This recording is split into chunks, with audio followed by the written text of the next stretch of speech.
Hello everyone, welcome back on our YouTube channel failure to success. आज की इस video में हम डिस्कस करेंगे वर्कमैन्स कंपनसेशन स्कीम। यानी कि अगर कोई पर्सन किसी जगह पर काम करता है, किसी संस्थान में काम करता है, अगर उसके साथ कुछ मिसहैपनिंग हो जाती है, कुछ इंजरी हो जाती है, तो क्या ऐसे प्रावधान दिए गए हैं, क्या ऐसी फैसिलिटीज दिए गई हैं कि उसके इंजर्ड होने पर या उसकी मिसहैपनिंग होने पर, डेथ होने पर उसके घर वालों को या उस पर्सन को सुविधाएं मिल पाएंगी और ये किसकी जिम्मेदारी होती है। तो शुरुआत करते हैं।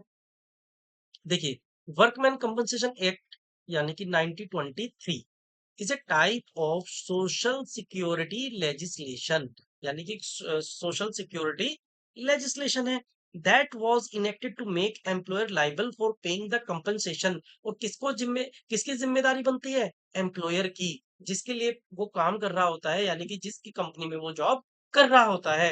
Who got affected for their dependent in case of demise. और उसका अगर डिमाइस हो जाता है, उसकी डेथ हो जाती है, तो उसके डिपेंडेंट को पे क्या फर्क पड़ेगा और उसको क्या सुविधाएं दी जाएंगी, ये सब कानून इसके अंतर्गत आते हैं। The compensation is paid in event of accident. इस कंपनसेशन के अंदर क्या पेड किया जाता है, यानी कि उसकी आर्थिक सहायता की जाती है इन केस ऑफ एक्सीडेंट और injury, including some occupational disease. कुछ ऐसी डिजीज जो किसी जगह पर काम करने से हो जाती है, उसके केस में भी। और अगर कोई पर्सन पार्शियल डिसेबलमेंट हो जाता है या डिमाइज हो जाती है, उस वर्कर की डेथ हो जाती है, तो उस केस में भी उसकी मदद की जाएगी। अब इसकी हिस्ट्री जान लेते हैं पहले। देखिए, the compensation act for the workman was formed after it came into notice that the labourer were becoming exposed to the danger by using more sophisticated advance machinery. देखिए, जब इंडस्ट्रीज लगनी स्टार्ट हुई, तो जो वर्कर्स थे, जो labour थे, वो एक बड़ी मशीनों पर काम करना स्टार्ट किया। तो इस चीज की कमी महसूस हुई कि उनको खतरा है उन मशीनों से जिन पर वो काम कर रहे होते हैं, कुछ भी उनके साथ दुर्घटना हो सकती है। तो सबसे पहले जो कंपनसेशन एक्ट बना 1984 में, the employer would take responsibility. Employer ने एक रिस्पॉन्सिबिलिटी ली कंपनसेशन के लिए फॉर द वर्कर्स ओनली। शुरुआती दिनों में जो केवल फैसिलिटीज दी जाएंगी या कंपनसेशन दिया जाएगा, केवल वर्कर को दिया जाएगा। व्हेन सम मेजर और द फेटल एक्सीडेंट अकर, समय के साथ जब कुछ बड़े हादसा होना स्टार्ट हुए तरुण road, however in 1885 the mining and the factory inspector, जो इंस्पेक्टर्स होते थे माइनिंग और फैक्ट्री, माइनिंग एंड फैक्ट्रीज में, उन्होंने रियलाइज किया कि ये वाला जो एक्ट है 1884 का, ये इतना ज्यादा सफिशिएंट नहीं है। तो government give it hearing year, government को की नजरों में ये चीज गई। When the legislative assembly member, representative of the employers, expert in medicine, workers, insurance expert formed एक कमेटी, यानी कि एक कमेटी बनाई गई। किन किन लोग शामिल थे? लेजिस्लेटिव असेंबली के मेंबर्स थे, और एम्प्लॉयर रिप्रेजेंटेटिव थे, एक्सपर्ट थे जो मेडिकल फील्ड में या मेडिसिन फील्ड में एक्सपर्ट है, वर्कर्स थे, इंश्योरेंस एक्सपर्ट। उन्होंने क्या बनाई? एक कमेटी बनाई that provided a report late to the workman compensation act 1923, जिन्होंने एक रिपोर्ट प्रिपेयर करी वर्कमैन कंपनसेशन एक्ट यानी कि 1923 के लिए। When this act was passed, it put a stop to provide relief. मतलब जब ये रिपोर्ट पास्ड हो गई, ये रिपोर्ट लागू हो गई, उसके बाद बहुत ज्यादा रिलीफ मिला वर्करों को who gone through the processing of the code which are generally expensive. क्योंकि अगर उनके साथ कुछ दुर्घटना हो जाती थी, तो वर्कर्स को चक्कर काटने पड़ते थे कोर्ट के, जो कि काफी एक्सपेंसिव होता था। लेकिन रिपोर्ट आने के बाद उनको राहत मिली। It was an effort to seek compensation whenever they encounter some injury during the employment. और उनको कंपनसेशन किस कंडीशन में दिया जाने लगा? अगर उनके साथ कोई इंजरी हो जाती है ड्यूरिंग एम्प्लॉयमेंट, काम करने के दौरान। अब इसका स्कोप क्या है, इसका एरिया क्या है, कौन कौन सी इंडस्ट्रीज इंक्लूड है? देखिए, सम इंडस्ट्रीज मेंशन्ड और covered under this act include, देखिए, manufacturing sector, construction, mining, transportation, agriculture, forestry, fishing, energy, utilities, health care और रिटेल एंड सर्विसेज, ये सभी इंडस्ट्रीज इसके अंदर शामिल है। The workman compensation act 1923 applies to those worker who are working in an industry that is mentioned in the act. Act के अंदर वो सारी इंडस्ट्री मेंशन्ड है जहां पर वो काम करता है।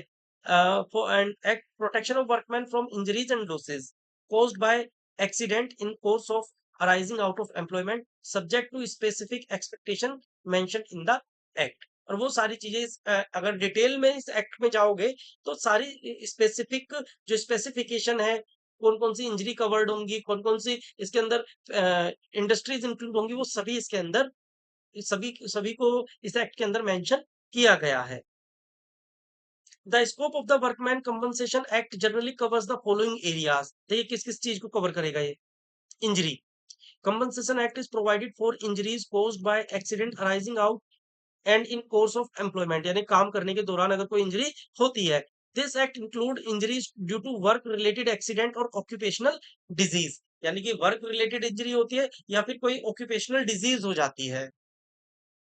Fatal accident in case of death of the worker due to employment related accident और disease, compensation is provided to the dependent, जो डिपेंडेंट हैं उस डिजीज्ड वर्कर के, वाइफ हो सकती है, बच्चे हो सकते हैं उनके। occupational disease, the act also cover compensation for the occupational disease that arises due to the nature of the work or the condition in which the work is carried out। जैसे कि बहुत सारे लोगों को कुछ ऐसी फैक्ट्रीज में काम करते हैं जहां पर माइनिंग्स होती हैं, जहां पर हार्मफुल गैसेस निकलती हैं, हार्मफुल केमिकल्स होते हैं, तो उन रेगुलर ऐसी जगह पर काम करने पर उनको बहुत सारी डिजीज हो सकती हैं। लंग से रिलेटेड प्रॉब्लम हो सकती है, स्किन से रिलेटेड प्रॉब्लम हो सकती है और हियरिंग प्रॉब्लम हो सकती है, तो ये ऑक्यूपेशनल डिजीज के अंदर आती हैं। टेम्पररी और the permanent disabilities, compensation is provided for both. अगर किसी को कोई डिसेबलमेंट हो जाता है ड्यूरिंग वर्किंग, चाहे वो परमानेंट है, चाहे वो टेम्पररी है, तो उस केस में भी उसको कंपनसेशन दिया जाएगा। मेडिकल एक्सपेंसेस कवर होंगे। The act cover all the medical expenses incurred for the treatment of the work related injury और disease. Funeral expense in case of, अगर किसी का एक्सीडेंट हो जाता है, डेथ हो जाती है, जो फ्यूनरल का खर्चा भी है वो उसको दिया जाता है। एक लमसम अमाउंट दिया जाता है, कोई निश्चित नहीं है कि इतना रुपया दिया जाएगा, एक वो लमसम अमाउंट होता है। नो फॉल्ट लाइबिलिटी, देखिए the act operate on no fault basis, meaning that employer is liable to pay the compensation regardless of whether the accident was the fault of the employer, the worker or the third party। जब अगर किसी के साथ mishappening होती है तो ये नहीं देखा जाएगा कि गलती एम्प्लॉय की थी या नहीं थी, ये जिम्मेदारी बनती है एम्प्लॉयर की कि वो उसको रिलीफ और उसको कंपनसेशन प्रोवाइड कराए। तो नो फॉल्ट लाइबिलिटीज का मतलब यही है। तो आई होप वीडियो आपको पसंद आई होगी। पसंद आई है तो वीडियो को लाइक कीजिए और सब्सक्राइब कीजिए, और आने वाले समय में और भी ऐसी वीडियोस हम लेकर आएंगे। अगर वीडियो पसंद आई है तो कमेंट जरूर कीजिएगा, और अगर कुछ कमी है तो वो भी बताइए, देन उसको हम और इम्प्रूव करेंगे। Thank you for watching this.